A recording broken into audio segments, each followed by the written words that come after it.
ప్రాజెక్టులు 60 సంవత్సరాలు పైగా ఉమ్మడి రాష్ట్రంలో పూర్తి కాని ప్రాజెక్టులు 10 సంవత్సరాలు చంద్రశేఖరరావు గారు ముఖ్యమంత్రిగా ఉన్నప్పుడు ఈ రాష్ట్రంలో ఎందుకు పూర్తి చేయలేదు? దక్షిణ తెలంగాణ పట్ల కృష్ణానది జలాలను మా ప్రాంతానికి ఇవ్వకుండా వివక్ష చూపించి శాశ్వతంగా మా రైతాంగం జీవితాల మీద మరణ శాసనం రాసింది చంద్రశేఖరరావు కాదా అని నేను ఇక్కడ నుంచి అడుగుతున్నా అధ్యక్ష. ఇవాళ ప్రతిపక్ష నాయకుడు వచ్చి ఇక్కడ కూర్చుంటుంటే నేను అడిగేదానికి సమాధానం చెప్పాల్సి వస్తుందని ఈరోజు వారి ముఖం చాటేసింది అధ్యక్ష. అధ్యక్ష ఇప్పుడే లెక్కలు ఇచ్చిండ్రు అధ్యక్ష. చంద్రశేఖరరావు గారు ప్రతిపక్ష నాయకుడు అధ్యక్ష. ప్రతిపక్ష నాయకుడుగా ఇప్పటివరకు వారి శాసనసభకు వచ్చింది 2 సార్లు అధ్యక్ష. వారికి పోయిన డిసెంబర్ 23 నుంచి ఇప్పటి వరకు వారికి ఇచ్చిన జీతం అధ్యక్ష 57,84,124 రూపాయలు అధ్యక్ష. శాసనసభ్యుడిగా ప్రతిపక్ష నాయకుడిగా డిసెంబర్ 1, 2023 నుంచి ఫిబ్రవరి 28, 2025 వరకు ఈ దాదాపుగా 15 నెలలలో వాళ్ళు తీసుకున్న ప్రభుత్వం సొమ్ము జీత భత్యాలు శాసనసభ్యులు కూడా ప్రభుత్వ ఉద్యోగ అధ్యక్ష తమకు తెలుసు కదా, సుప్రీంకోర్టు తీర్పిచ్చింది. వారు 57,84,124 రూపాయలు జీత భత్యాలు తీసుకున్నారు అధ్యక్ష. 2 సార్లు ఇక్కడికి వచ్చింది, ఇప్పటి వరకు ఎక్కడికి వెళ్ళలేదు అధ్యక్ష.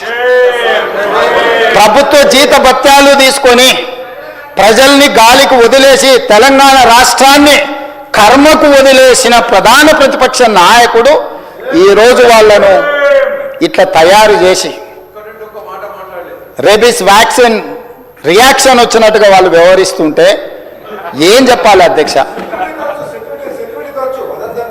ఇక సెక్యూరిటీలు ఇవన్నీ మళ్ళీ అది సపరేట్గా నేను చెప్పదలుచుకున్న వాటి జోలికి వెళ్ళదలుచుకోలేదు. సరే, కుటుంబ సభ్యుల వల్ల ఆయన ప్రాణ ప్రమాదం ఉంది కాబట్టి ఆయన సెక్యూరిటీ పెట్టుకున్నాడు.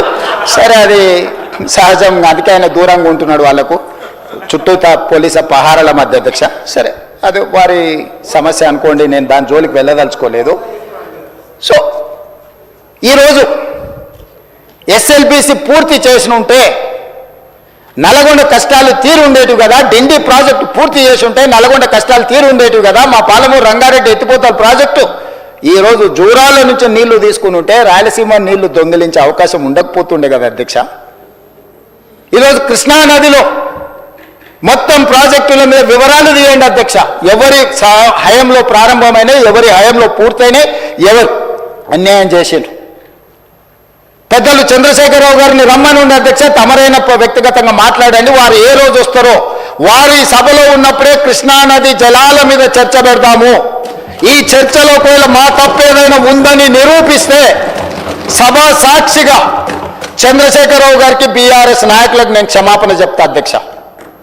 ఇది నా సవాల్ అధ్యక్ష చంద్రశేఖరరావు గారికి. సవినయంగా నేను చంద్రశేఖరరావు గారికి సవాలు విసురుతున్న కృష్ణా పరివాహక ప్రాంతంలో కృష్ణానది జలాలలో ఈరోజు తెలంగాణకు శాశ్వతంగా అన్యాయం జరిగింది చంద్రశేఖరరావు గారి హయంలో, లెక్కలతో సహా నిరూపించడానికి నేను మా మంత్రి ఉత్తమ్ కుమార్ రెడ్డి గారు సిద్ధంగా ఉన్నాం అధ్యక్ష. వాళ్ళ సంతకాలు పెట్టొచ్చి వాళ్ళ అఫిడవిట్లు వేసి రాయలసీమ లిఫ్ట్ ఇరిగేషన్ ప్రారంభించి 2020లో ఆంధ్రప్రదేశ్ ముఖ్యమంత్రి జగన్మోహన్ రెడ్డి గారిని ప్రగతి భవన్కు పిలిపించి పంచపక్ష ప్రమాణాలు పెట్టి రాయలసీమ లిఫ్ట్ ఇరిగేషన్ జీవో మొత్తం రాయలసీమలో ఈరోజు పోతిరెడ్డి పాడు కావచ్చు, మాల్యాల కావచ్చు, లేకపోతే ముచ్చుమరి కావచ్చు, రాయలసీమ లిఫ్ట్ ఇరిగేషన్ కావచ్చు, ఇవన్నీ కలిసి శ్రీశైలం బ్యాక్ వాటర్స్ నుంచి పర్ డే 10 TMC, ప్రతిరోజు 10 TMCలు 60 రోజులు మనకు వర్షాలు వచ్చినప్పుడు ఉంటే 600 TMCలు వెనుక నుంచి వెనకల్నే రాత్రికి రాత్రే తరలించకపోవడానికి ఇవాళ ప్రాజెక్టులు పూర్తయినాయి.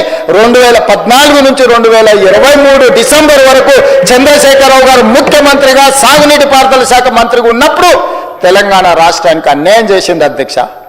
రోజుకు 10 TMCల నీళ్ళని తరలించకపోయే ప్రాజెక్టులు వాళ్ళు పెడితే చంద్రశేఖరరావు నిమ్మకు నీరెత్తినట్లుంటే నారాయణపేట నియోజకవర్గంలో గవినోళ్ళ శ్రీనివాస్ అని ఒక సామాన్యమైన రైతుతోని green tribunal, national green tribunal చెన్నైలో కేసు వేయించి ఆ ప్రాజెక్టుల మీద స్టే తీసుకొచ్చి ఈ ప్రాజెక్టులో అనుమతులు లేకుండా, పర్యావరణ అనుమతులు లేకుండా ప్రాజెక్టులు నిర్మిస్తున్నారన్న ప్రాజెక్టుల మీద స్టే ఒక పాలము